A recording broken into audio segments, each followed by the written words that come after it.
قرآن قرآن قرآن آسان درس قرآن۔ الحمدللہ رب العالمین والصلاة والسلام علی خاتم النبیین اما بعد فاعوذ باللہ من الشیطان الرجیم بسم اللہ الرحمن الرحیم۔ الصلاة والسلام علیک یا رسول اللہ وعلی آلک واصحابک یا حبیب اللہ، الصلاة والسلام علیک یا نبی اللہ وعلی آلک واصحابک یا نور اللہ۔ مدنی چینل کے ناظرین، پروگرام ہے آسان درس قرآن، اس میں آپ کو خوش آمدید کہتے ہیں۔ اللہ رب العالمین ہم سب کو قرآن مجید فرقان حمید کے احکامات پر عمل پیرا ہونے کی توفیق عطا فرمائے، قرآن پڑھنے اور پڑھنے کے ساتھ ساتھ سمجھنے کی بھی ہمیں توفیق عطا فرمائے۔ اس پروگرام میں قرآن مجید فرقان حمید کی آیات مبارکہ کا بالترتیب درس جاری ہے۔ سورۃ الاعراف 9ویں پارے کی آیت نمبر 180 سے آج ہم اپنے اس درس کا آغاز کریں گے۔ وَلِلَّهِ الْأَسْمَاءُ الْحُسْنَى فَادْعُوهُ بِهَا وَذَرُوا الَّذِينَ يُلْحِدُونَ فِي أَسْمَائِهِ سَيُجْزَوْنَ مَا كَانُوا يَعْمَلُونَ۔ ترجمہ کنز العرفان۔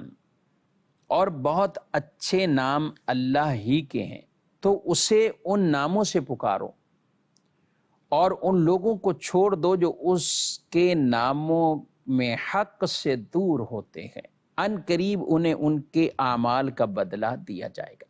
یہاں پر اللہ پاک نے اپنے مبارک اسماء کا ذکر فرمایا اور ان کے ذریعے رب تبارک و تعالیٰ کو پکارنے، ان کے ذریعے دعا مانگنے کا گویا کہ ہمیں حکم دیا۔ اس آیت کا ایک پس منظر ہے شان نزول۔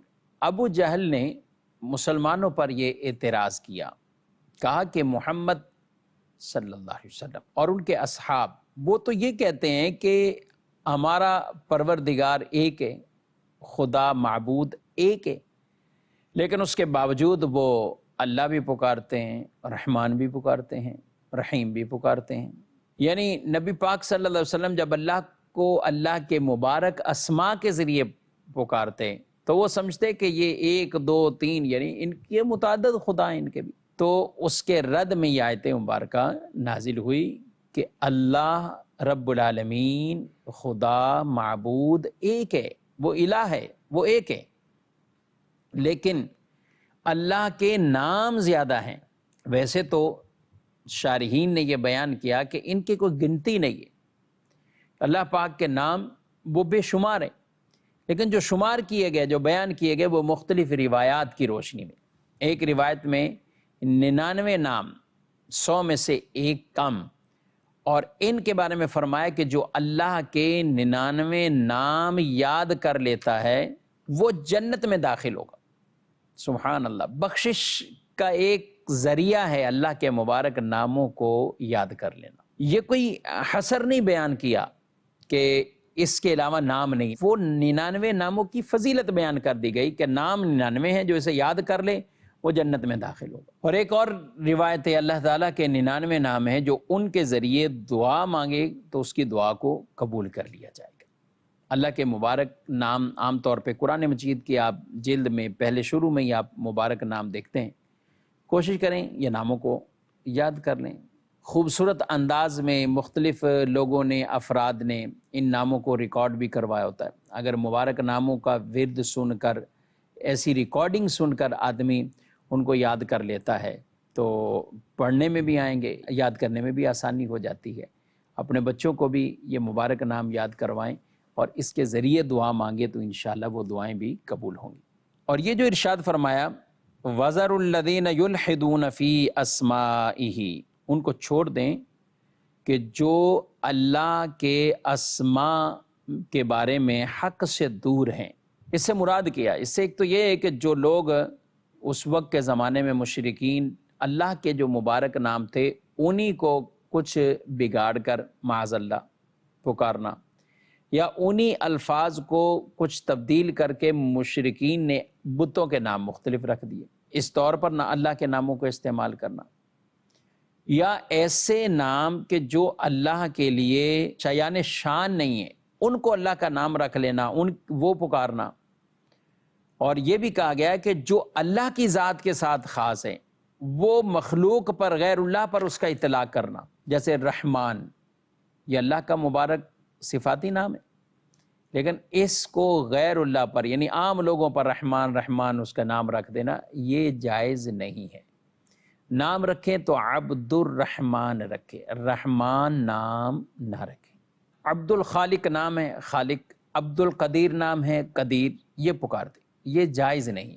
کچھ اسماء تو ایسے کہ جن کا اطلاق غیر اللہ پہ ہو ہی نہیں سکتا، ہاں کچھ ایسے ہیں کہ جن کا اطلاق مخلوق پر کیا جا سکتا ہے، تو وہاں پر عبد نہ بھی لگایا تو نام ڈائریکٹ بھی رکھ لیے تو وہ ہو سکتا ہے، ممکن ہے، جیسے رحیم نام رکھا یا کریم نام رکھا تو یہ ٹھیک ہے۔ لیکن کچھ ایسے اسماء ہیں کہ جن کا اطلاق ہو ہی نہیں سکتا، اور ان میں یہ رحمان، قدوس، قدیر، یہ اللہ کے مبارک نام ہیں، ان کا اطلاق کسی اور پر نہیں ہو سکتا۔ آگے اللہ پاک فرماتا ہے وَمِمَّنْ خَلَقْنَا أُمَّةٌ يَهْدُونَ بِالْحَقِّ وَبِهِ يَعْدِلُونَ، اور ہماری مخلوق میں سے ایک ایسا گروہ ہے جو حق کی ہدایت دیتا ہے اور اسی کے مطابق عدل کرتے ہیں۔ اور اس گروہ سے مراد اہل حق علماء اور ہادیان دین ہیں، اور یہ ایک حدیث پاک ہے کہ ایسا گروہ وہ ہمیشہ رہے گا۔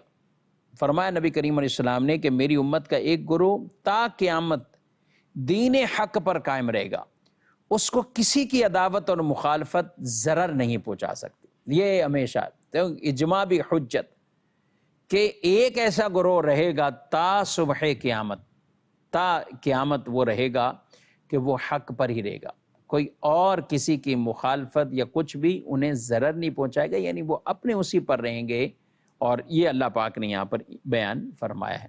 آگے اللہ پاک نے ارشاد فرمایا والذین کذبوا بآیاتنا سنستدرجهم من حیث لا یعلمون، اور جنہوں نے ہماری آیتوں کو جھٹلایا تو عن قریب ہم انہیں آہستہ آہستہ عذاب کی طرف لے جائیں گے جہاں سے انہیں خبر بھی نہ ہوگی۔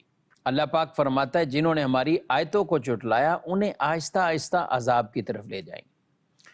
ہوگا کیا کہ جب وہ کوئی گناہ کریں یا جو کفر کرنے والے، بعض اوقات ایسا ہوتا ہے کہ اللہ ان پر دنیا کی نعمتیں کھول دیتا ہے، دنیا کی آسائشیں کھول دیتا ہے، نعمتیں، آسانیاں، آسائشیں، یہ سب کچھ اللہ کھول دیتا ہے ان پر، اور وہ سمجھتے ہیں کہ بس ہم نے تو جو مانگا ہمیں مل گیا۔ حالانکہ نافرمانی کے باوجود اگر نعمتیں مل رہی ہیں تو یہ کوئی اللہ کی رضا والی یہ کام نہیں ہے کہ اللہ ہم سے راضی ہے اس لیے ہمیں عطا فرما رہا ہے، بلکہ یہ تو ان لوگوں میں سے اب ہو گئے کہ جنہیں اللہ کی طرف سے ڈھیل دی جا رہی ہے، اور انہیں اللہ ایسی گرفت کرے گا انہیں پتہ ہی نہیں ہوگا، انہیں پھر خبر ہی نہیں ہوگی۔ خبر نہ ہونا مطلب یہ کہ اگر خبر ہو جائے انسان کو تو پھر وہ توبہ کر لے، پھر وہ اس طرف ہیں، ان کو یہ بھی نہیں توفیق ملنی۔ تو اللہ کی نافرمانیاں اور گناہوں کے باوجود نعمتوں کی فراوانی ہو جانا یہ اس بات کی دلیل نہیں ہوتا کہ اللہ راضی ہے، بلکہ اللہ ناراض ہے، اور ایسے لوگوں کا شمار ڈھیل دیے جانے والوں میں سے کہ جن کو ڈھیل دی جا رہی ہے، اور ڈھیل سے مراد کہ وہ اپنے کفر یا ان معاصی گناہوں کے اندر اور مبتلا ہو جائے یہاں تک کہ اللہ ان کی گرفت کرے گا، اللہ ان کو پکڑے گا۔ ایک جگہ ارشاد فرمایا قرآن میں فَلَمَّا نَسُوا مَا ذُكِّرُوا بِهِ فَتَحْنَا عَلَيْهِمْ أَبْوَابَ كُلِّ شَيْءٍ حَتَّى إِذَا فَرِحُوا بِمَا أُوتُوا أَخَذْنَاهُمْ بَغْتَةً فَإِذَا هُمْ مُبْلِسُونَ۔ ترجمہ، اور پھر جب انہوں نے ان نصیحتوں کو بھلا دیا جو انہیں کی گئی تھیں تو ہم نے ان پر ہر چیز کے دروازے کھول دیے، یہاں تک کہ جب اس پر خوش ہو گئے جو انہیں دی گئی تو ہم نے اچانک انہیں پکڑ لیا، پس اب وہ مایوس ہیں۔ اور یہ حدیث بھی ہے کہ رسول اللہ صلی اللہ علیہ وسلم نے ارشاد فرمایا کہ جب تم یہ دیکھو کہ اللہ تعالیٰ بندوں کو ان کے گناہوں کے باوجود ان کے سوالوں کے مطابق عطا فرما رہا ہے تو یہ ان کے لیے صرف اللہ تعالیٰ کی طرف سے ایک استدراج اور ڈھیل ہے۔ تو ایسی ڈھیل سے حضرات صحابہ اکرام علیہ مردوان اللہ سے پناہ مانگتے تھے۔ نعمت ملی تو وہ پھر بھی اور شکر گزاری والی زندگی کی طرف مائل ہو جاتے تھے کہ کہیں یہ استدراج وہی ڈھیل تو نہیں ہے۔ تمام ناظرین اور ہر مسلمان کو یہ سوچنا چاہیے۔ بعض اوقات مال کی فراوانی دیکھ کر آدمی یہ نہیں دیکھتا کہ وہ مال آ کہاں سے رہا ہے، کیسے آ رہا ہے، کثرت سے مال ہے تو وہ اپنے آپ کو کہاں سے کہاں پہنچا دیتا ہے کہ میری تو ہر دعا گویا کہ قبول ہو رہی ہے، مجھے جو کچھ کہہ رہا ہوں مجھے مل رہا ہے۔ تو یہ ساتھ ساتھ اللہ سے ڈرنا چاہیے۔ اگر اللہ کی نعمتوں میں اضافہ ہو رہا ہے اور ہمارے گناہوں میں اضافہ ہو رہا ہے تو پھر بالکل اللہ سے ڈرنا چاہیے۔ نعمتوں میں اضافہ اور آدمی کی اطاعت اور فرما برداری کے اندر اضافہ ہے تو مبارک ہو ایسی زندگی۔ سبحان اللہ۔ وَأُمْلِي لَهُمْ إِنَّ كَيْدِي مَتِينٌ، اور میں انہیں ڈھیل دوں گا، بے شک میری خفیہ تدبیر بہت مضبوط ہے۔ عام طور پر لمبی عمر، لمبی امیدیں، لمبی عمر، رزق کی فراوانی، صحت، تندرستی، مصائب کا نہ ہونا، تکلیفوں کا نہ ہونا، یہ انسان اسے اپنے حق میں بڑا بہتر سمجھتا ہے۔ اب اگر توبہ کی توفیق نہ ہوئی تو یہی وہ چیز گئے کہ جو انسان کو گناہوں میں اتنا دھکیل دیتی ہے، یہاں تک کہ بعض اوقات آدمی کفر کے اندر مبتلا ہو جاتا ہے۔ اور کفار کے ساتھ یہی ہوا کہ انہوں نے کہا ہمارے پاس یہ سب کچھ ہے، یہ سب کچھ ہمیں مل رہا ہے، تو وہ اور اپنے کفر میں زیادہ رہے۔ اللہ فرماتا ہے وَلَا يَحْسَبَنَّ الَّذِينَ كَفَرُوا أَنَّمَا نُمْلِي لَهُمْ خَيْرٌ لِأَنفُسِهِمْ إِنَّمَا نُمْلِي لَهُمْ لِيَزْدَادُوا إِثْمًا وَلَهُمْ عَذَابٌ مُهِينٌ۔ اور کافر ہرگز یہ گمان نہ رکھے کہ ہم انہیں جو مہلت دے رہے ہیں یہ ان کے لیے بہتر ہے، ہم تو صرف اس لیے انہیں مہلت دے رہے ہیں کہ ان کے گناہ اور زیادہ ہو جائیں اور ان کے لیے ذلت کا عذاب ہے۔ بارگاہ رسالت میں ایک مرتبہ پوچھا گیا یا رسول اللہ صلی اللہ علیہ وسلم بہتر کون ہے لوگوں میں سے؟ فرمایا وہ کہ جس کی عمر لمبی ہو اور عمل نیک ہو۔ تو پوچھا کہ برا کون ہے، بدتر کون ہے؟ تو فرمایا وہ کہ جس کی عمر تو لمبی ہو، عمل برے ہوں۔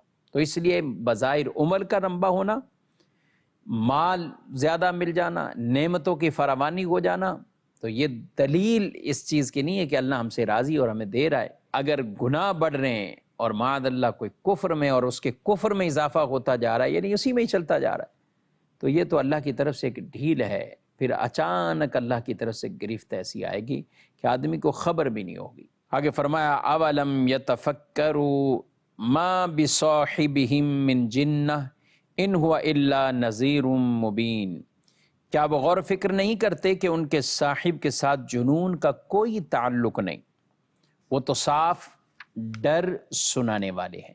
یعنی رسول اللہ صلی اللہ علیہ وسلم کو معاذ اللہ کفار جو ہے وہ مجنون کہتے تھے، جنون والا کہتے تھے۔ کیوں؟ آپ کے افعال وہ چونکہ عام جو کفار کے معاملات تھے اس سے جدا تھے۔ ظاہر ہے آپ اللہ کی عبادت کرنے والے، رب تعالیٰ کی طرف سے وحی آتی تھی تو آپ کا چہرہ مبارکہ متغیر ہو جاتا تھا، پھر آپ ان کو ڈراتے رہتے تھے اللہ کے اس عذاب سے۔ کسی کو تنہائی میں، کسی کو مجمع میں، کہیں بھی کوئی ملے تو وہ سمجھتے کہ یہ ہر وقت ہمیں کہتے رہتے ہیں، ہر وقت ہمیں کہتے رہتے ہیں۔ تو یہ مختلف انداز دیکھنا، وحی کے وقت چہرے کا متغیر ہو جانا، پھر سب کو سمجھاتے رہنا، ڈراتے رہنا اللہ کے عذاب سے، تو وہ سمجھتے تھے کہ یہ کیا ہے ان کو، وہ معاذ اللہ اسی کو جنون سے تعبیر کرتے۔ پھر عام آدمی دنیا کے اندر کتنا مگن، اور رسول اللہ صلی اللہ علیہ وسلم دنیا کو ترک کر کے گویا کہ آخرت کی طرف متوجہ رہتے، آخرت کے بارے میں آپ سوچتے، اور یہی سوچ و فکر آپ نے اپنے اصحاب کو دی۔ اور یہ ایک نہیں کئی مقام پر اللہ پاک نے اپنے نبی صلی اللہ علیہ وسلم کے بارے میں جو وہ الزام لگاتے یا جو وہ آپ صلی اللہ علیہ وسلم کی شان کو گھٹانے کے لیے کوئی ایسا کمزور پہلو، کمزور کلمہ کوئی وہ اپنی طرف سے بول دیتے تو اللہ پھر رد فرماتا قرآن میں، نون والقلم وما یسطرون ما انت بنعمت ربک بمجنون وَإِنَّ لَكَ لَأَجْرًا غَيْرَ مَمْنُونٍ وَإِنَّكَ لَعَلَىٰ خُلُقٍ عَظِيمٍ۔ سبحان اللہ، خلق عظیم، اعلیٰ ترین اخلاق کے منصب پر آپ فائز ہیں، اور آپ کے لیے اتنا اجر کہ جو ختم ہونے والا نہیں ہے۔ آپ اپنے رب کی نعمتوں کی وجہ سے آپ ہرگز مجنون نہیں ہیں۔ سبحان اللہ، رب تعالیٰ نے اپنے محبوب کو تو یوں تسلی دی اور پھر ان کفار اور مشرکین کو جوابات دیے، اور ان میں جو بری صفات موجود تھی ان کا قرآن میں ذکر فرمایا۔ آگے فرمایا اولم ينظروا فی ملکوت السماوات والارض وما خلق اللہ من شیء وان عسى ان يكون قد اقترب اجلهم فبأي حدیث بعدہ یؤمنون، کیا انہوں نے آسمانوں اور زمین کی سلطنت اور جو جو چیز اللہ نے پیدا کی اس میں غور نہیں کیا، اور اس بات میں کہ شاید ان کی مدت نزدیک آ گئی ہو؟ تو اس قرآن کے بعد اور کون سی بات پر ایمان لائیں گے؟ یعنی آیت مبارکہ کا خلاصہ یہ ہے کہ کفار نے آسمانوں اور زمین کی سلطنت اور جو جو چیز اللہ نے پیدا کی، کیا اس پہ غور نہیں کرتے؟ دیکھتے نہیں کہ کتنی بین واضح دلیلیں ہیں رب تبارک و تعالیٰ کے موجود ہونے پر، قادر ہونے پر، کہ ان چیزوں کو اللہ نے پیدا کیا ہے؟ تو اس پہ کیوں نہیں غور و فکر کرتے کہ وہ ان کی موت آ جائے اور وہ غور و فکر نہ کر رہے ہوں اور ایسے ہی دنیا سے جو کفر کی حالت میں چل جائے؟ کیوں نہیں غور و فکر کرتے؟ اللہ نے اپنے نبیوں کو بھیج دیا، اب آخری نبی کو بھیج دیا۔ اللہ نے کتابیں دنیا میں نبیوں پر اتاری، اب آخری کتاب جو قرآن مجید اپنے محبوب صلی اللہ علیہ وسلم کو عطا فرمائے۔ اس امت کے بعد پھر اور کوئی امت نہیں ہوگی، اس کتاب کے بعد اور کوئی کتاب نہیں ہوگی، اس آخری نبی کے بعد اور کوئی نئے نبی نہیں آئیں گے، تو پھر اور کس پر وہ ایمان لائیں گے؟ کس چیز کا وہ انتظار کر رہے ہیں؟ تو یہ بھی ان کو ایک جھنجھوڑا گیا کہ وہ اللہ کی قدرت کی نشانیوں میں غور و فکر کر کے اللہ پر ایمان لے آئیں۔ آگے فرمایا مَن يُضْلِلِ اللَّهُ فَلَا هَادِيَ لَهُ وَيَذَرُهُمْ فِي طُغْيَانِهِمْ يَعْمَهُونَ، جسے اللہ گمراہ کرے اسے کوئی راہ دکھانے والا نہیں اور انہیں چھوڑتا ہے کہ اپنی سرکشی میں بھٹکا کرے۔ جمعہ کے خطبات میں بھی اور دیگر خطبات میں ہم یہ سنتے ہیں، جسے اللہ ہدایت دے اسے کوئی گمراہ نہیں کر سکتا، جسے اللہ گمراہ کرے اسے کوئی ہدایت نہیں دے سکتا۔ اس کا یہ معنی ہرگز نہیں ہے کہ اللہ تعالیٰ نے انہیں گمراہ کیا، ورنہ تو قیامت کے دن کفار یہ اللہ کی بارگاہ میں کہیں کہ ہمیں پیدا ہی گمراہ کیا، ہمارے لیے تھا ہی یہی، تو اس میں ہمارا کیا قصور جب اللہ نے ہی گمراہ کیا؟ بلکہ اس کا مطلب یہ ہے کہ جو بین واضح دلائل موجود، ان کے پاس جو اسلام کی دعوت پہنچی، ان کے پاس دیگر اور یہ دلائل قرائن سب کچھ ہے، ان کے باوجود وہ اپنے اسی کفر پر ڈٹے رہے، اور ہر کچھ دیکھنے کے باوجود بھی، حق ملاحظہ کرنے کے باوجود بھی وہ اپنے کفر پر جمے رہے، اور ان کے دل و دماغ کے اندر جو دعوت حق کو قبول کرنے کی وہ استعداد ہے، وہ قوت ہے، وہ گویا کہ انہوں نے اپنی ختم کر دی، اور وہ اس طرح ہی ہو گئے کہ ان کے اوپر کوئی چیز اثر نہیں کرنی۔ تو یہ ایسا گویا کہ اللہ نے انہیں کو گمراہ کر دیا۔ انہی میں سے وہ لوگ جو حق کو دیکھ بھی رہے ہیں، سن رہے ہیں، وہی پیغام انہوں نے سنا، وہ کلمہ پڑھ کے مسلمان ہو گئے اور یہ بھٹکے رہے۔ تو اللہ تعالیٰ بھی ایسے کو چھوڑ دیتا ہے کہ اپنی سرکشی میں اور اضافہ کرتے رہے۔ ہاں، جس کو دنیا کے اندر کوئی گرفت فرما لے، پکڑ فرما لے اور دنیا میں اسے کچھ بدلہ دے دے، تو جن کے ساتھ ایسا ہوا تو یہ اللہ نے گویا کہ ان کے ساتھ بھلائی کا ارادہ فرمایا۔ اگر بھلائی کا ارادہ نہ ہوتا اللہ انہیں اور ڈھیل دیتا اور پھر سارے بدلے ان سے قیامت کے دن لیتا۔ یہ تو دنیا میں ہمیں کوئی تکلیفیں پہنچ جانا مختلف انداز سے، تو یہ ہمارے حق میں بہت بہتر ہوتا ہے۔ تو رب تعالیٰ کی طرف سے خیر ملے وہ بھی ہمارے حق میں بہتر، رب تبارک و تعالیٰ کی طرف سے کوئی مصائب کے اندر ہم مبتلا ہو جائے وہ ہمارے حق میں بہتر ہے۔ اللہ عافیت اور سلامتی عطا فرمائے۔ آگے فرمایا یسألونک عن الساعۃ ایان مرساها قل انما علمها عند ربی۔ یہ آیت مبارکہ تب نازل ہوئی جب یہودیوں نے آپ صلی اللہ علیہ وسلم سے کہا کہ آپ اللہ کے نبی ہیں، تو پھر آپ ہمیں بتائیں قیامت کب آئے گی؟ تو آپ صلی اللہ علیہ وسلم نے فرمایا کہ قیامت کا وقت یہ اللہ ہی جانتا ہے، قیامت نہیں آئے گی مگر اچانک، یعنی قیامت اچانک ہی آئے گی۔ دیکھیں حضور اکرم صلی اللہ علیہ وسلم نے قیامت کا وقت متعین سال کیوں نہیں بیان کیا؟ کیونکہ یہ وہ چیز تھی کہ جس کو چھپانا ہے، یہ ان چیزوں کا تعلق وہ شریعت کے علم کے ساتھ نہیں تھا کہ جسے واضح کرنا ہے، بلکہ حکم یہ ہے کہ اللہ کے راز ہیں اسے چھپاؤ، تو آپ نے چھپایا اسے، یہ بتائی نہیں ان کو بات کہ قیامت کب آنی۔ ہاں، قیامت کے بارے میں حضور اسلام کو علم، یہ علم ہے تبھی تو آپ نے قیامت کی اتنی نشانیوں کو بیان کیا۔ آپ علیہ الصلوۃ والسلام نے قیامت کے بارے میں بڑی بڑی نشانیاں بھی بیان کی، اور کچھ وہ نشانیاں جن کا عمل سے تعلق ہے وہ بھی بیان فرمایا۔ تو یہ آپ کا بیان کرنا ہی کیا ہے، جو علامات کو آپ نے بیان فرمایا۔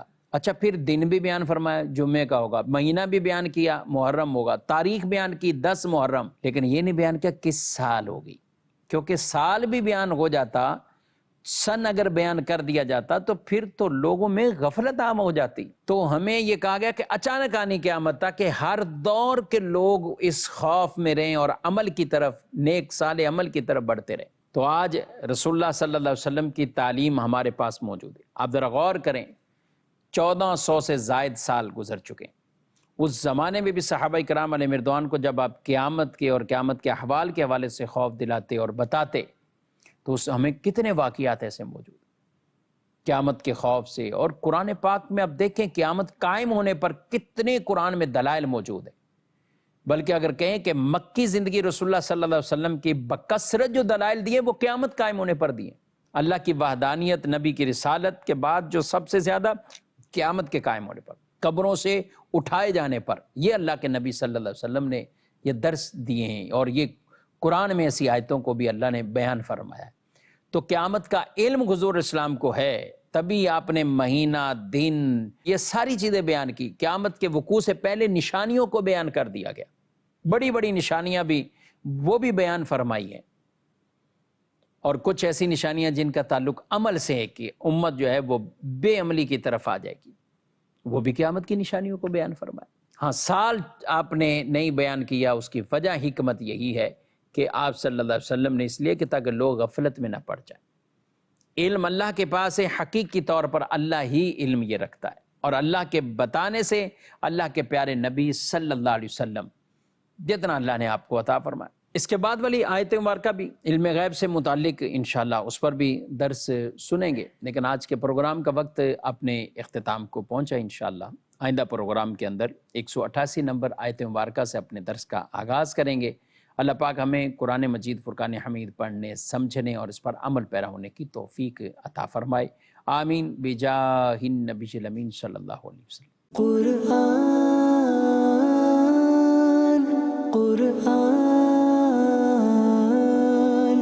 قرآن آسان